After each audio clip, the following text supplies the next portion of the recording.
Hi everybody, this is Red Hill Eagle and this is episode 10 of the TEW2020 save from the invasion angle. It's week 1, June 2001. It's Raw, the night after Judgment Day.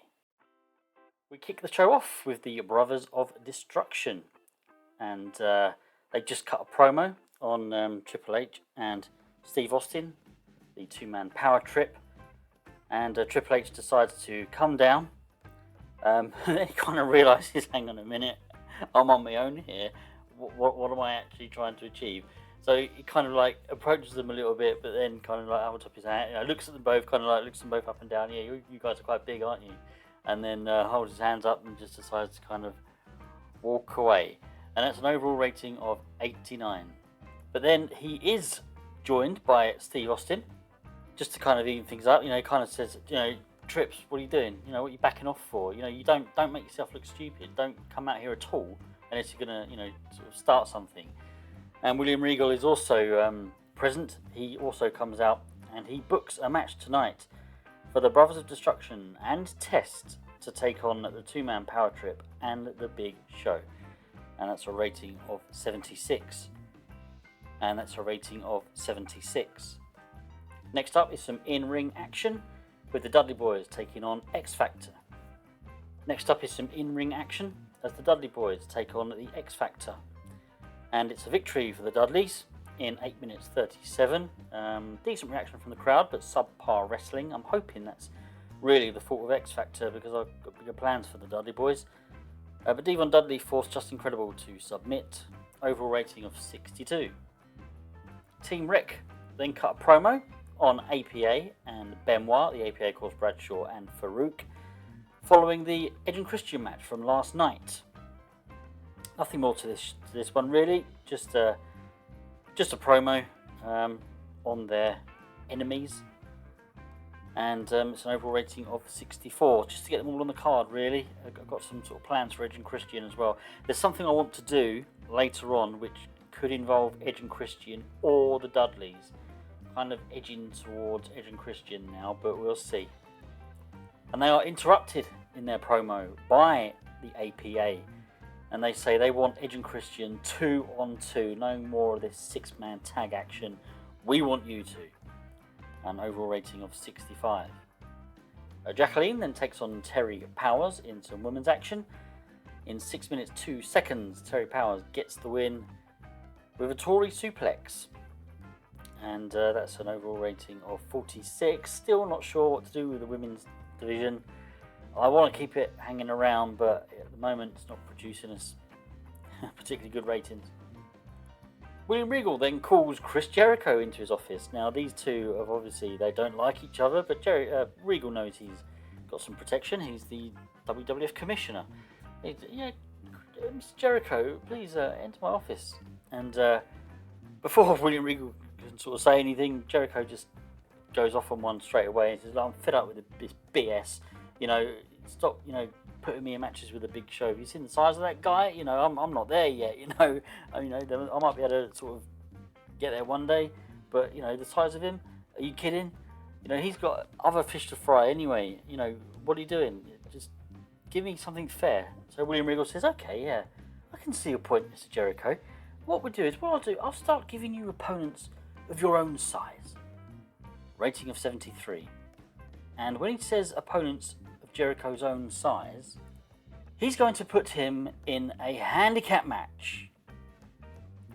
Books him against the X Factor. And it's an overall rating there of 70. Al Snow then takes on the Hardcore Holly. And it's a bout that had subpar wrestling and little heat. But Holly gets the win in 7 minutes 2 seconds by submission. And this was a qualifier for the King of the Ring. And, it's a quarter-final actually, because I'm only going to have the semis and the final at the event, so it's a quarter-final match. But yeah, rating of 56, nothing special, but it's just to get the tournament underway. Stephanie McMahon then is in conversation with Vince, her father, and partner, of course, now with the World Wrestling Federation. And she's kind of like a little bit concerned, and she's talking to Vince about, the WCW. They seem to be making a few strides. They're signing a few people. they're starting to get a couple of names. Their rosters growing. What are we doing? What are we doing to counter that? What are we doing to stop them from sort of overtaking? And Vince just have you seen their ratings? Have you seen some of their matches? They're not going to last very long. They won't last. We don't even need to try. They're not going to last. An overall rating of 68.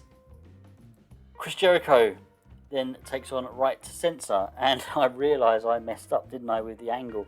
I thought there was something wrong when it came up, because I thought, hang on, the X Factor have already fought this show, and I thought, okay, I can get around that. I can just say that, well, I didn't really know what I would say, but yeah, it appears I messed up with that angle. So William Regal booked him against Right to Censor in a handicap match, but Chris Jericho manages to get the win in 10 minutes and 3 seconds when Jericho pins Bull Buchanan with a quick roll-up.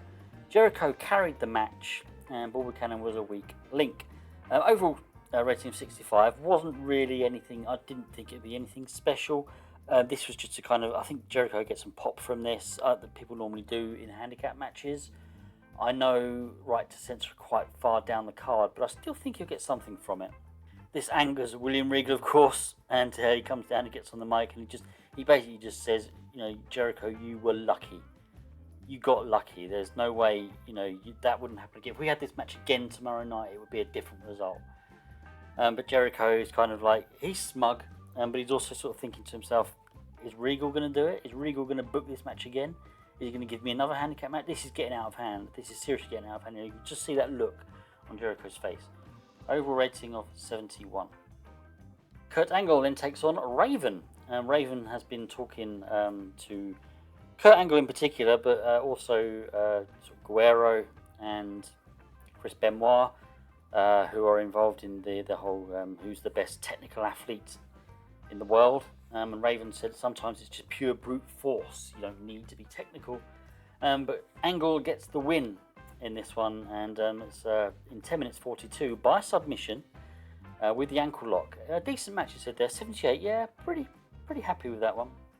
Next week we have the APA take on Edge and Christian. Edge and Christian APA will get their wish of taking on Edge and Christian 2-on-2, and it's a no disqualification match. Overall rating of 62.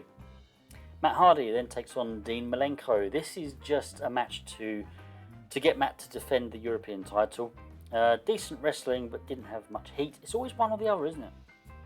It's either decent heat, or decent crowd reaction and subpar wrestling, or it's not bad wrestling but rubbish heat. But anyway, Matt Hardy does successfully defend in 8 minutes 7 seconds by pinfall with a twist of fate. Rating of 69. I mean, the European title isn't something I'm going to have around long term, but I don't just want to ignore it. It's here. It's here to stay for the moment. Somewhere along the line, I'll have it disappear. I don't know how yet. But yeah, I don't just want to ignore it. So we've got it on the card here, and that's a rating of 69. We then have a taped Angle, and it's just an Eddie Guerrero promo video. Nothing special particularly about it. Just wanted to get Eddie's face on the TV show, and it's a kind of music video with featuring some of Eddie Guerrero's matches and some of his moves. 64 overall. Test and the Brothers of Destruction then take on the Big Show and the two-man power trip. This is our main event. Great heat and good wrestling. Test and the Brothers of Destruction defeat Big Show and the two-man power trip in 13 minutes 53 when the Undertaker pinned Triple H with a tombstone. Test was the weak link. We're still trying to get him over. Maybe he's got a little bit of in-ring work to do as well. But yeah, this was just I'm trying to sort of bump up our main events a little bit. 76 overall. Yeah, definitely hoping for more. I can't see us getting a great rating for this show. But yeah, I mean, if we don't have these guys in the main event, I can't even begin to imagine what the rating is going to be like. But we're going to try and mix it up a little bit. Still trying to get a lot more people over into that major star segment. But yeah, 76 for this one. Brothers of Destruction and Test get the win. Hopefully Test will get some pop from that as well. And then post-match, it's just a mass brawl. I did have Kane take a stunt bump through some stacked tables. So somewhere along the line, some tables got stacked, and from quite high up, Kane manages to go through them all. Hopefully that gave a bit of a boost to the angle. Still did only get a 71. Overall then for Raw, overall 71. Yeah, we're still not hitting that mark. We've lost popularity in 31 regions. I mean, I'm telling a story here, so I'm not kind of worried about dropping down to, you know, medium or whatever. I don't want to, but I don't think it'll affect what I'm trying to achieve. I think the company's got enough money to kind of keep going. So it's disappointing, of course it is, and I want to get higher ratings, but there we have it. Hope you've enjoyed this one. Please join me for Nitro, which is up next, and might have one or two surprises. Can't make any promises yet. I'm kind of waiting on a few things to happen behind the scenes, but we'll see. Yeah, still building that one. But anyway, hope you've enjoyed it. Please give a like and subscribe, and I will see you all again soon. Take care. Goodbye.